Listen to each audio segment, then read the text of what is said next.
बच्चा डीएसएसबी की टाइपिंग को लेके कंफ्यूज था कि टाइपिंग स्क्रीन टू स्क्रीन होगी या पेपर टू स्क्रीन होगी। तो दोस्तों मैं आपको बता दूं कि टाइपिंग। नमस्कार दोस्तों, स्वागत है आप सभी का। एनटीपीसी सीबीटी 2 का एग्ज़ाम ख़त्म हो गया है, 10 जुलाई को था।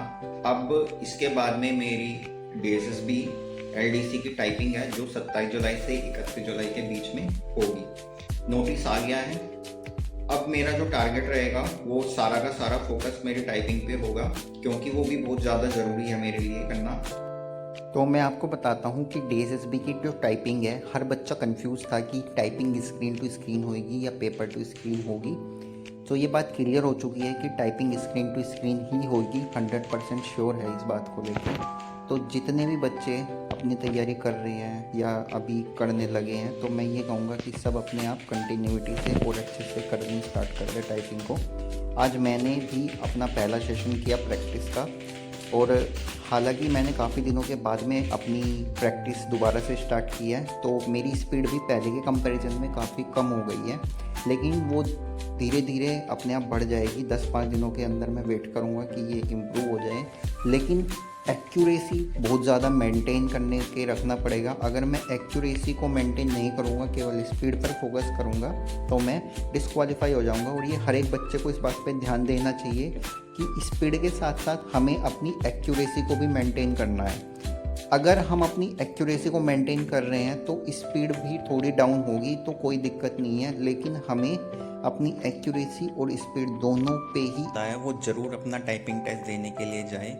फाइनल होना या ना होना वो एक अलग बात है, लेकिन हमें हर एक प्रोसेस का पता होना चाहिए कि वो किस तरीके से होती है। अच्छा लगता है जब हम एक एक स्टेप आगे बढ़ते हैं, लेकिन ठीक है, अच्छा है अगर अभी आप लोग जितना हो सके अपनी प्रैक्टिस करो। एक ही दम से कई घंटे टाइपिंग मत करो, धीरे धीरे करो। 10 मिनट करो, 20 मिनट करो, फिर रेस्ट करो, फिर 10 मिनट करो, 20 मिनट करो, फिर रेस्ट करो। इससे क्या होगा, हमारी स्पीड डाउन नहीं होगी, हमारी जो फिंगर्स है वो थकेगी नहीं। और एक माइंड होता है, जो एक रेगुलरिटी होती है माइंड की टाइपिंग के दौरान, कि माइंड भी थोड़ा जल्दी थकता है, क्योंकि उस समय हमें बहुत ज़्यादा फोकस करने के रहना पड़ता है, जिसकी वजह से हमारी फिंगर्स और माइंड को बहुत जल्दी थकान हो जाती है। तो मैं कहूँगा कि थोड़ा थोड़ा गैप ले करके हमें टाइपिंग करनी है, तभी जाके हमें कुछ रिजल्ट मिलेगा।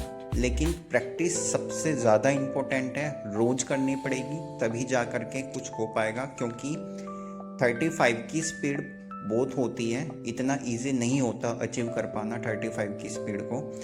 वो सिर्फ होती 35 है, लेकिन हमें उससे थोड़ा ज़्यादा चाहिए होती है, क्योंकि at the time of the exam हमारे ऊपर प्रेशर होता है। वहाँ पर हम एक स्ट्रेस फील कर रहे होते हैं, जिसकी वजह से हम परफॉर्मेंस में थोड़ा डाउन हो जाते हैं।